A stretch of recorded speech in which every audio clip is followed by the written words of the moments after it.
ओम नमो भगवते वासुदेवाय। आप सभी का हमारे YouTube चैनल पर हार्दिक स्वागत है।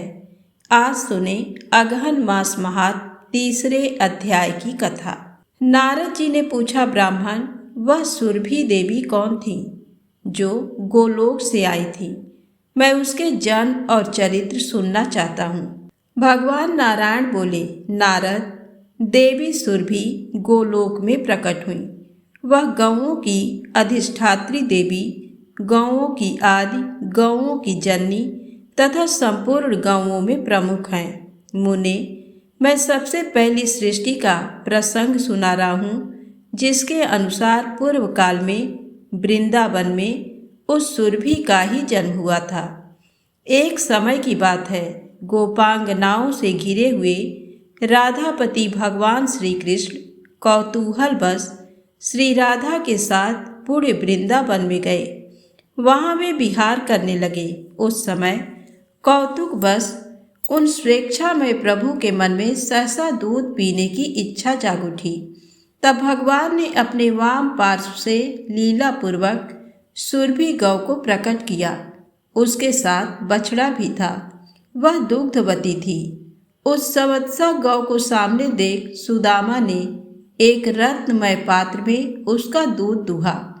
वह दूध सुधा से भी अधिक मधुर तथा जन्म और मृत्यु को दूर करने वाला था। स्वयं गोपीपति भगवान श्री कृष्ण ने उस गरम गरम स्वादिष्ट दूध को पिया। फिर हाथ से छूटकर वह पात्र गिर पड़ा और दूध धरती पर फैल गया। उस दूध से वहाँ एक सरोवर बन गया। उसकी लंबाई और चौड़ाई सब ओर से 100 योजन थी। गोलोक में वह सरोवर क्षीर सरोवर नाम से प्रसिद्ध हुआ है। गोपिकाओं और श्री राधा के लिए वह क्रीड़ा सरोवर बन गया। भगवान की इच्छा से उस क्रीड़ा वापी के घाट तत्काल अमूल्य दिव्य रत्नों द्वारा निर्मित हो गए। उसी समय अकस्मात असंख्य कामधेनु प्रकट हो गई। जितनी वे गौवें थीं, उतने ही बछड़े भी उस सुरभि गौ के रोमकूप से निकल आए। फिर उन गौओं के बहुत से पुत्र पौत्र भी हुए, जिनकी संख्या नहीं की जा सकती। सुरभि देवी से गौओं की सृष्टि कही गई, जिससे संपूर्ण जगत व्याप्त है। मुने, पूर्व काल में भगवान श्री कृष्ण ने देवी सुरभि की पूजा की थी। तत्पश्चात त्रिलोकी में उस देवी की दुर्लभ पूजा का प्रचार हो गया। दीपावली के दूसरे दिन भगवान श्री कृष्ण की आज्ञा से देवी सुरभि की पूजा संपन्न हुई थी। ये प्रसंग मैं अपने पिता धर्म के मुख से सुन चुका हूँ। महाभाग, देवी सुरभि का ध्यान, स्तोत्र, मूल मंत्र तथा पूजा की विधि का वेदोक्त क्रम मैं तुमसे कहता हूँ, सुनो। ओम सुरभ्यै नमः। सुरभि देवी का ये खडाक्षर मंत्र है। 1 लाख जप करने पर मंत्र सिद्ध होकर भक्तों के लिए कल्प वृक्ष का काम करता है। ध्यान और पूजन यजुर्वेद में सम्यक प्रकार से वर्णित है, जो रिद्धि, वृद्धि, मुक्ति और संपूर्ण कामनाओं को देने वाली है। जो लक्ष्मी स्वरूपा श्री राधा की सहचरी, गौओं की अधिष्ठात्री, गौओं की आदि जननी, पवित्र रूपा, पूजनीया, भक्तों के अखिल मनोरथ सिद्ध करने वाली हैं तथा जिनसे ये सारा विश्व पावन बना है, उन भगवती सुरभि की मैं उपासना करता हूँ। कलश, गाय के मस्तक, गौओं के बांधने के खंभे, सालग्राम की मूर्ति, जल अथवा अग्नि में देवी सुरभि की भावना करके द्विज इनकी पूजा करें। जो दीप मालिका के दूसरे दिन पूर्वाह्न काल में भक्ति पूर्वक भगवती सुरभि की पूजा करेगा, वह जगत में पूज्य हो जाएगा। एक बार वाराह कल्प में देवी सुरभि ने दूध देना बंद कर दिया। उस समय त्रिलोकी में दूध का अभाव हो गया था। तब देवता अत्यंत चिंतित होकर ब्रह्मलोक में गए और ब्रह्मा जी की स्तुति करने लगे। तदनंतर ब्रह्मा जी की आज्ञा पाकर इंद्र ने देवी सुरभि की स्तुति आरंभ की। इंद्र ने कहा, देवी एवं महादेवी सुरभि को बार बार नमस्कार है। जगदम्बिके, तुम गौओं की बीज स्वरूपा हो, तुम्हें नमस्कार है। तुम श्री राधा को प्रिय हो, तुम्हें नमस्कार है। तुम लक्ष्मी की अंशभूता हो, तुम्हें बार बार नमस्कार है। श्री कृष्ण प्रिया को नमस्कार है। गौओं की माता को बार बार नमस्कार है। जो सबके लिए कल्प वृक्ष स्वरूपा तथा श्री, धन और वृद्धि प्रदान करने वाली हैं, उन भगवती सुरभि को बार बार नमस्कार है। शुभदा, प्रसन्ना और गोप्रदायिनी सुरभि देवी को बार बार नमस्कार है। यश और कीर्ति प्रदान करने वाली धर्मज्ञा देवी को बार बार नमस्कार है। इस प्रकार स्तुति सुनते ही सनातनी जगत जननी भगवती सुरभि संतुष्ट और प्रसन्न हो उस ब्रह्म लोक में ही प्रकट हो गई। देवराज इंद्र को परम दुर्लभ मनोवांछित वर देकर वे पुनः गोलोक को चली गईं। देवता भी अपने अपने स्थानों को चले गए। नारद, फिर तो सारा विश्व सहसा दूध से परिपूर्ण हो गया। दूध से घृत बना और घृत से यज्ञ संपन्न होने लगे तथा उनसे देवता संतुष्ट हुए। जो मानव इस महान पवित्र स्तोत्र का भक्तिपूर्वक पाठ करेगा, वह गोधन से संपन्न, प्रचुर संपत्ति वाला, परम यशस्वी और पुत्रवान हो जाएगा। उसे संपूर्ण तीर्थों में स्नान करने तथा अखिल यज्ञों में दीक्षित होने का फल सुलभ होगा।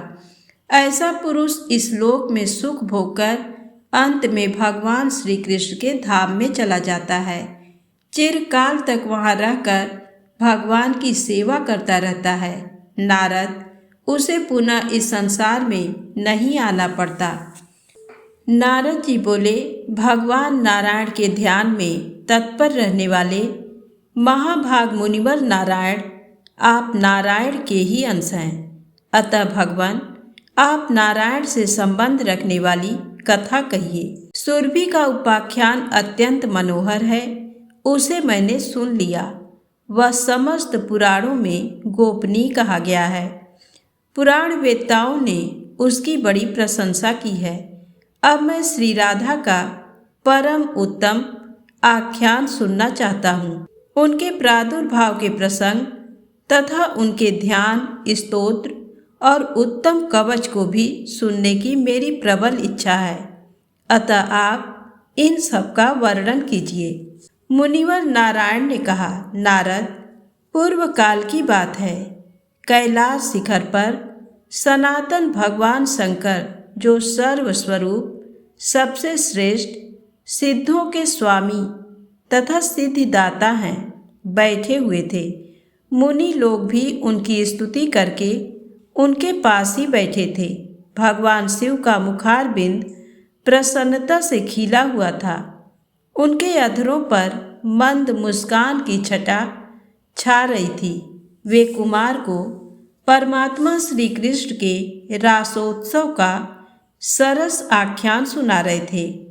उस प्रसंग के श्रवण में कुमार की बड़ी रुचि थी। रासमंडल का वर्णन चल रहा था। जब इस आख्यान की समाप्ति हुई और अपनी बात प्रस्तुत करने का अवसर आया, उस समय सती साध्वी पार्वती मंद मुस्कान के साथ अपने प्राण वल्लभ के समक्ष प्रश्न उपस्थित करने को उद्यत हुई। पहले तो वे डरती हुई सी स्वामी की स्तुति करने लगी। फिर जब प्राणेश्वर ने मधुर वचनों द्वारा उन्हें प्रसन्न किया, तब वे देवेश्वरी महादेवी उमा महादेव जी के सामने वह अपूर्व राधिकोपाख्यान सुनाने के लिए अनुरोध करने लगी, जो पुराणों में भी परम दुर्लभ है। श्री पार्वती बोली, नाथ, मैंने आपके मुखार बिंद से पांचरात्र आदि सारे उत्तमोत्तम आगम, नीति शास्त्र, योगियों के योग शास्त्र, सिद्धों के सिद्ध शास्त्र, नाना प्रकार के मनोहर तंत्र शास्त्र, परमात्मा श्री कृष्ण के भक्तों के भक्ति शास्त्र तथा समस्त देवियों के चरित्र का श्रवण किया। अब मैं श्री राधा का उत्तम आख्यान सुनना चाहती हूँ। पहले आगमाख्यान के प्रसंग में आपने मेरी इस प्रार्थना को स्वीकार किया था।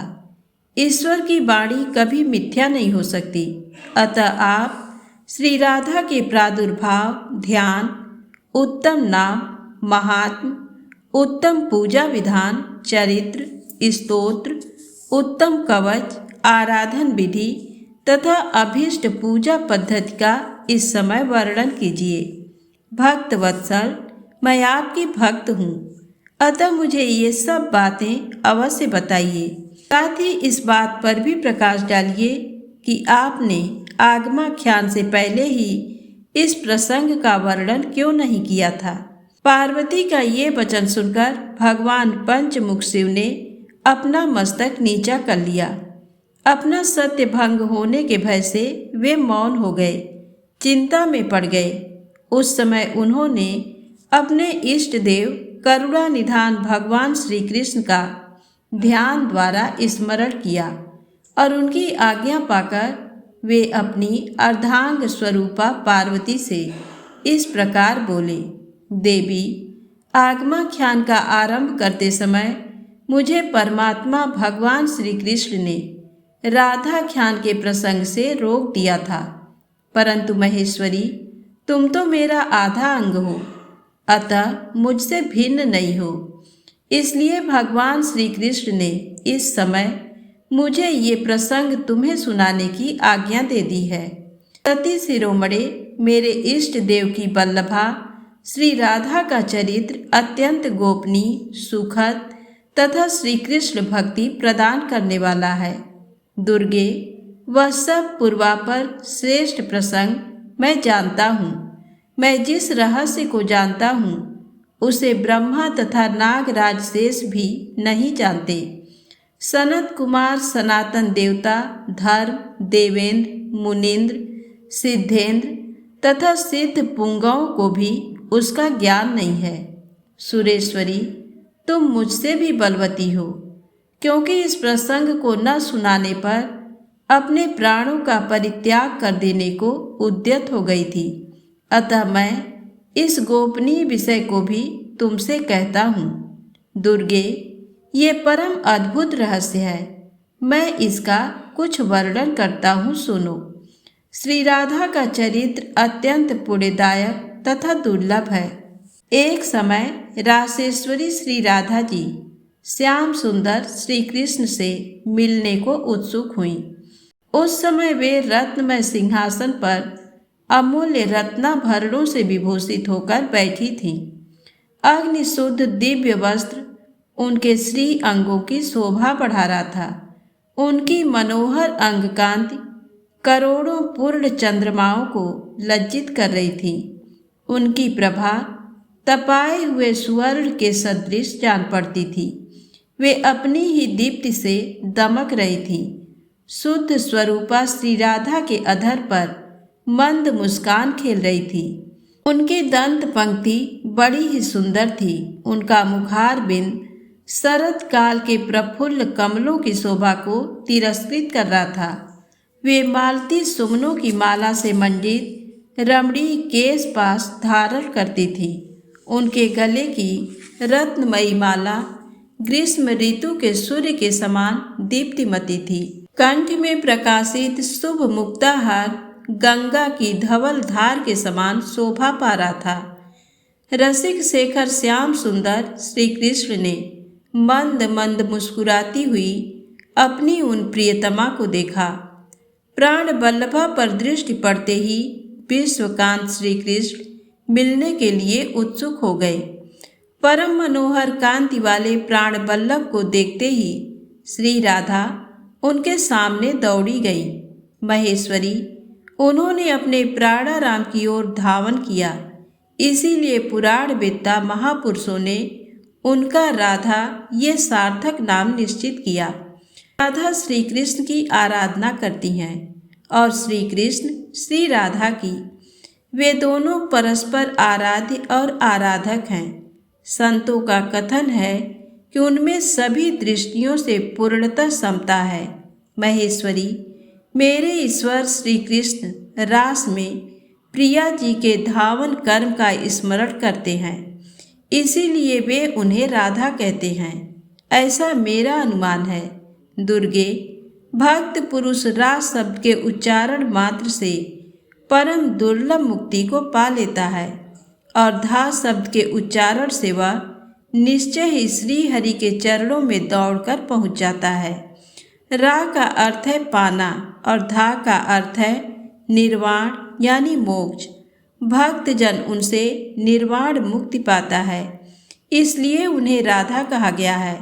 श्री राधा के रोमकूपों से गोपियों का समुदाय प्रकट हुआ है तथा श्री कृष्ण के रोमकूपों से संपूर्ण गोपों का प्रादुर्भाव हुआ है।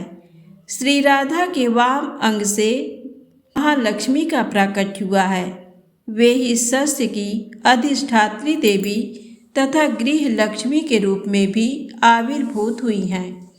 देवी महालक्ष्मी चतुर्भुज विष्णु की पत्नी हैं और वैकुंठ धाम में वास करती हैं। राजा को संपत्ति देने वाली राजलक्ष्मी भी उन्हीं की अंशभूता हैं। राजलक्ष्मी की अंशभूता मर्द लक्ष्मी है, जो गृहस्थों के घर घर में वास करती हैं। वे ही सस्याधिष्ठात्री देवी तथा वे ही गृह देवी हैं। स्वयं श्री राधा श्री कृष्ण की प्रियतमा हैं तथा श्री कृष्ण के ही वक्षस्थल में वास करती हैं। वे उन परमात्मा श्री कृष्ण के प्राणों की अधिष्ठात्री देवी हैं।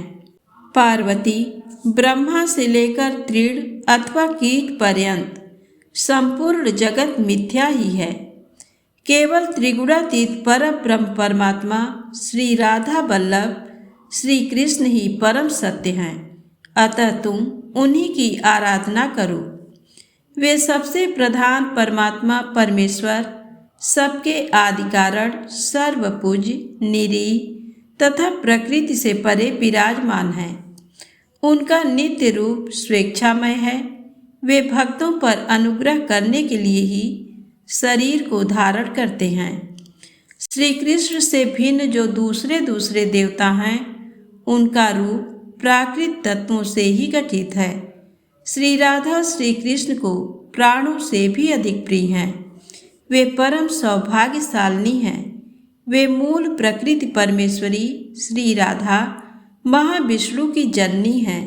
संत पुरुष मानिनी राधा का सदा सेवन करते हैं। उनका चरणार बिंद ब्रह्मा आदि देवताओं के लिए परम दुर्लभ होने पर भी भक्त जनों के लिए सदा सुलभ है। सुदामा के शाप से देवी श्री राधा को गोलोक से इस भूतल पर आना पड़ा था। उस समय वे वृषभानु गोप के घर में अवतीर्ण हुई थी। वहाँ उनकी माता कलावती थी। तो प्रेम से बोलें राधे राधे, जय श्री कृष्णा। आज की कथा यहीं समाप्त होती है। आगे की कथा कल के अध्याय में अवश्य सुनिएगा। जय माता दी, जय भोलेनाथ।